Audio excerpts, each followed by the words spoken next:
जय हिंद दोस्तों हम लोगों ने बिहार विधानसभा के लिए क्वेश्चन आंसर लगाना शुरू किया था और हम लोगों ने पहले शुरुआत किया था हिस्ट्री से, अब किए हैं दोस्तों पॉलिटी से।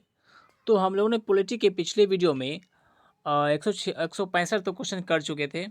अब इस वीडियो दोस्तों करते हैं 166 से क्वेश्चन है दोस्तों, किसी कैदी को न्यायालय के समक्ष प्रस्तुत करवाने के लिए किस रिट की आवश्यकता होती है। क्वेश्चन है, किसी कैदी को न्यायालय के समक्ष प्रस्तुत करवाने के लिए किस रिट की आवश्यकता होती है। ये होती है बंदी प्रत्यक्षीकरण की आवश्यकता होती है। ऑप्शन ए हो जाएगा, हॉबियस कॉर्पस जैसे इंग्लिश में कहा जाता है। आगे क्वेश्चन है, वर्तमान समय में भारतीय संविधान के अंतर्गत संपत्ति का अधिकार है एक। वर्तमान समय भारतीय संविधान के अंतर्गत संपत्ति का अधिकार क्या है। मौलिक अधिकार है, वैधानिक अधिकार है, नैतिक अधिकार है या फिर इनमें से कोई नहीं। तो संपत्ति का अधिकार पहले थी मौलिक अधिकार थी, लेकिन अब जो है ये वैधानिक अधिकार इसको बना दिया गया है। ऑप्शन बी हो जाएगा। अगला क्वेश्चन है, 6 वर्ष की आयु से 14 वर्ष की आयु के बीच सभी बच्चों को शिक्षा का अधिकार है। ये क्या मूल अधिकार है या नीति निर्देशक का अधिकार है या सांविधिक अधिकार है या फिर इनमें से कोई नहीं। तो 14 वर्ष यानी 6 से 14 वर्ष के बच्चों की सभी बच्चों की जो है शिक्षा अधिकार जो है वो एक मूल अधिकार है। ये जिसे जोड़ा गया 66वां संविधान संशोधन के तहत जोड़ा गया था 2002 में। तो इससे बना दिया मूल अधिकार बना दिया, शिक्षा का अधिकार को मूल अधिकार बना दिया गया है। तो ऑप्शन इसका ए हो जाएगा। आगे क्वेश्चन है, नीति निर्देशक तत्व का महत्व किसके लिए है। ऑप्शन है नागरिक, राज्य, समाज या संघ। नीति निर्देशक तत्व का महत्व किसके लिए है। यह है राज्य के लिए है। ऑप्शन बी हो जाएगा। आगे क्वेश्चन है, भारत के किस राज्य में समान नागरिक संहिता यानी यूनिफॉर्म सिविल कोड लागू है। ऑप्शन है गोवा, केरल, मेघालय, हरियाणा। तो भारत के गोवा राज्य में यूनिफॉर्म सिविल कोड लागू किया गया है, यानी पहले से ये लागू यहाँ है। तो समान नागरिक संहिता यूनिफॉर्म सिविल कोड हमारे आर्टिकल नंबर, संविधान का आर्टिकल नंबर 44 में इसके बारे में बताया गया है। तो आपको लोग इसका ध्यान रखिएगा।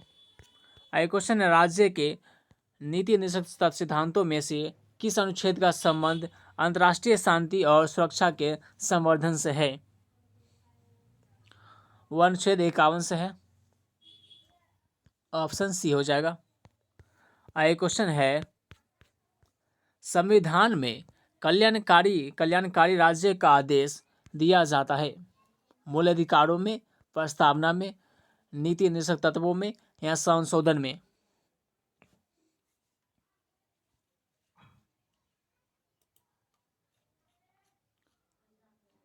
तो इसका उत्तर हो जाएगा, क्वेश्चन है संविधान में कल्याणकारी राज्य का आदेश दिया जाता है।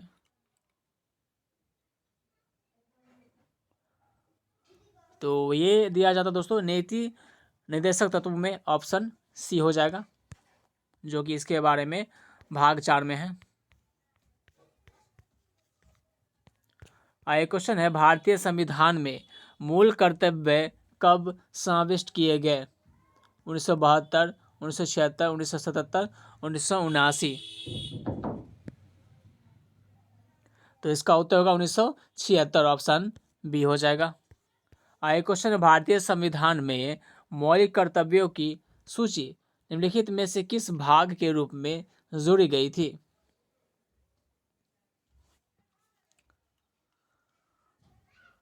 तो इसका उत्तर हो जाएगा 3 हो जाएगा। ऑप्शन बी हो जाएगा, सॉरी 4 हो जाएगा। ऑप्शन सी हो जाएगा। क्या मूल कर्तव्य की बात किया जाए तो मूल कर्तव्य जो है वो भाग 4 में है। भाग 3 में तो मौलिक अधिकार है। अगला क्वेश्चन है, निम्नलिखित में से किस वर्ष संविधान में मूल कर्तव्यों को अंतः स्थापित किया गया। ऑप्शन 1975, 1978, 1976, 1980। तो इसका उत्तर होगा 1976। ऑप्शन सी हो जाएगा। अगला क्वेश्चन है, निम्नलिखित में से किस वर्ष संविधान में मूल कर्तव्यों को अंतः स्थापित किया गया? ऑप्शन 1975, 1978, 1976, 1980। ये तो रिपीट हो गया ना, तो इसका उत्तर होगा 1976, ऑप्शन सी हो जाएगा। अगला क्वेश्चन है, संसद को भंग करने के लिए कौन सक्षम है? संसद को भंग करने के लिए कौन सक्षम है? तो इसका उत्तर हो जाएगा प्रधानमंत्री, राष्ट्रपति, उपराष्ट्रपति, राज्यपाल। तो इसका उत्तर होगा राष्ट्रपति, ऑप्शन बी हो जाएगा। अगला क्वेश्चन है, निम्नलिखित में से कौन संसद का अनन्य भाग नहीं है? ऑप्शन उपराष्ट्रपति, राष्ट्रपति, लोकसभा, राज्यसभा। तो उपराष्ट्रपति जो है वो संसद का भाग नहीं है, तो ऑप्शन ए हो जाएगा। अगला क्वेश्चन है, संसद के दोनों सदनों का सत्रावसान कौन करता है? ऑप्शन है प्रधानमंत्री, उपराष्ट्रपति, राष्ट्रपति या फिर लोकसभा। निम्नलिखित में से संसद के दोनों सदनों का सत्रावसान कौन करता है? ये काम किया जाता है राष्ट्रपति के द्वारा, इन्हीं का काम होता है, ऑप्शन सी हो जाएगा। अगला क्वेश्चन है, भारत की पार्लियामेंट का उद्घाटन कब हुआ था? भारत के पार्लियामेंट का उद्घाटन कब हुआ था? तो इसका उद्घाटन हुआ था 1927 में हुआ था। तो इसका ऑप्शन जो हो जाएगा किस में? ऑप्शन डी में है, 1927, ऑप्शन डी हो जाएगा। आगे क्वेश्चन है, अस्थायी संसद भारत में कब तक अस्तित्व में रही? अस्थायी संसद भारत में कब तक अस्तित्व में रही? ये रही थी दोस्तों 17 अप्रैल 1952 तक रही थी, तो ऑप्शन डी हो जाएगा। आगे क्वेश्चन है, भारत में कार्यपालिका का अध्यक्ष कौन होता है? कार्यपालिका का अध्यक्ष कौन होता है? तो कार्यपालिका अध्यक्ष होता है दोस्तों राष्ट्रपति होते हैं, तो ऑप्शन बी हो जाएगा। अगला क्वेश्चन है, भारतीय संविधान के अनुसार देश का प्रथम नागरिक कौन होता है? तो वो होते हैं हमारे राष्ट्रपति होते हैं देश के प्रथम नागरिक, ऑप्शन बी हो जाएगा। आगे क्वेश्चन है, भारतीय सेनाओं का सर्वोच्च सेनापति होता है? भारतीय सेनाओं का सर्वोच्च सेनापति कौन होते हैं? तो वो हमारे राष्ट्रपति होते हैं, ऑप्शन ए हो जाएगा। आगे क्वेश्चन है, राष्ट्रपति पद्धति में समस्त कार्यपालिका की शक्तियाँ किस में निहित होती है? ये भी हमारे जो है राष्ट्रपति में होते हैं, तो ऑप्शन किस में है? राष्ट्रपति, ऑप्शन डी में है। आगे क्वेश्चन है, राष्ट्रपति का निर्वाचन किस प्रकार से होता है? राष्ट्रपति का निर्वाचन होता है दोस्तों अप्रत्यक्ष रूप से होता है, ऑप्शन बी हो जाएगा। आगे क्वेश्चन है, राष्ट्रपति पद के चुनाव के संबंध विवाद को किसे निर्देशित किया जाता है? अगर राष्ट्रपति के चुनाव में किसी प्रकार की गड़बड़ी हो जाती है तो इसको कहाँ सुलझाया जा सकता है? इसे सुप्रीम कोर्ट में सुलझाया जा सकता है, यानी उच्चतम न्यायालय में, ऑप्शन डी हो जाएगा। आगे क्वेश्चन, राष्ट्रपति के त्यागपत्र की सूचना उपराष्ट्रपति किसको देता है? राष्ट्रपति के त्यागपत्र की सूचना उपराष्ट्रपति किसको देता है? ये देता है दोस्तों लोकसभा के अध्यक्ष को देते हैं, तो ऑप्शन इसका सी हो जाएगा। आगे क्वेश्चन है, वित्त बिल के लिए किसकी पूर्व स्वीकृति आवश्यक है? तो इसके किसकी आवश्यकता है दोस्तों? राष्ट्रपति की आवश्यकता होती है, ऑप्शन सी हो जाएगा।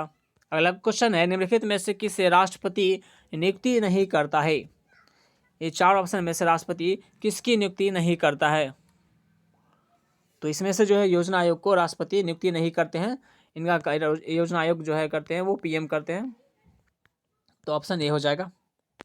अगला क्वेश्चन है, निम्नलिखित में से भारत का राष्ट्रपति किसकी नियुक्ति नहीं करता है? ये तो लगता है रिपीट हो गया। अच्छा ऑप्शन देखते हैं, नहीं ऑप्शन अलग है। चलिए बताइए कि भारत का राष्ट्रपति इसमें से किसको नियुक्ति नहीं करता है? तो मुख्य निर्वाचन आयुक्त को नियुक्ति जो है वो नहीं करते हैं, ऑप्शन ए हो जाएगा।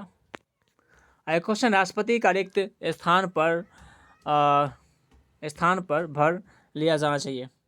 राष्ट्रपति का रिक्त स्थान भर लिया जाता है, यानी कितने दिन के अंदर में या कितने माह के अंदर में अगर राष्ट्रपति का पद खाली हो जाता है तो उसको कितने दिन में या कितने माह में भर लिया जाता है, ये क्वेश्चन है।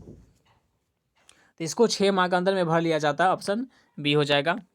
आगे क्वेश्चन, राष्ट्रपति को लोकसभा में किन 2 सदस्यों को मनोनीत करने का अधिकार है? तो यह है एंग्लो इंडियन को, हालांकि इसे आप समाप्त कर दिया गया है।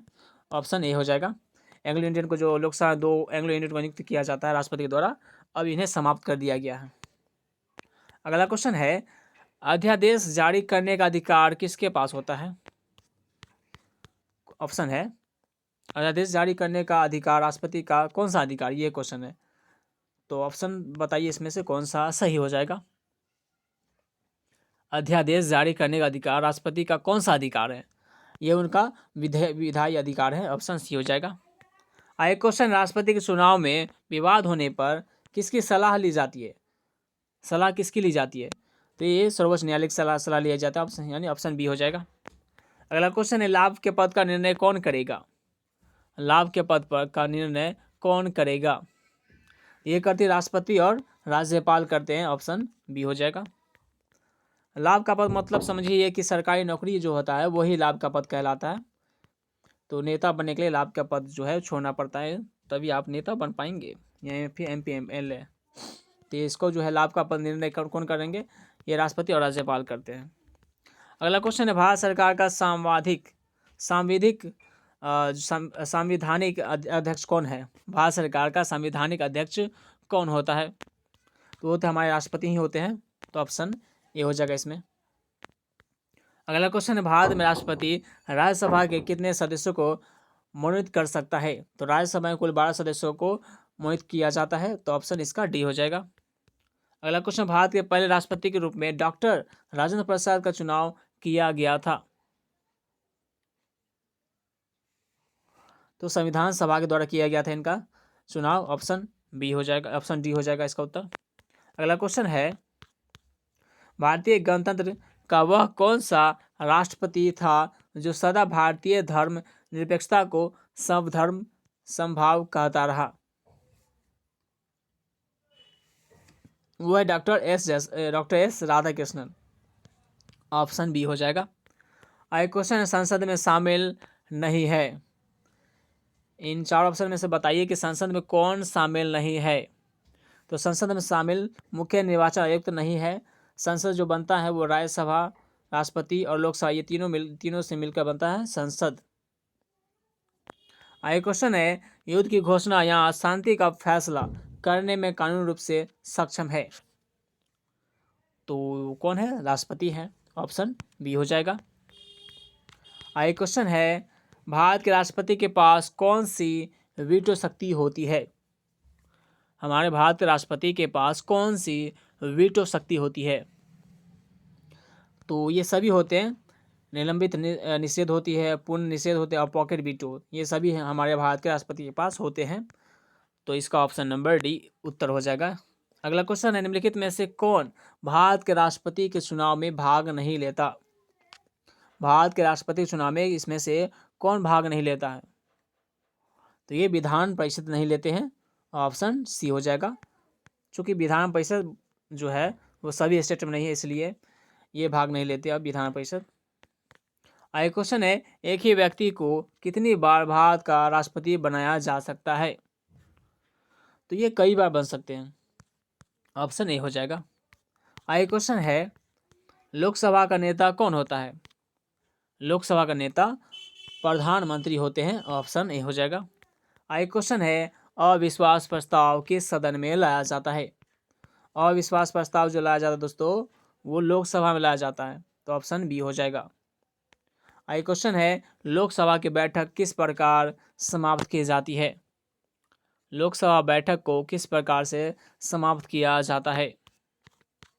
तो इनको जो है स्थगन के द्वारा, विघटन द्वारा, सत्रावसान द्वारा, ये तीनों प्रक्रिया द्वारा जो है वो लोकसभा के जो है वो बैठक को जो है समाप्त किया जा सकता है। तो ऑप्शन डी हो जाएगा।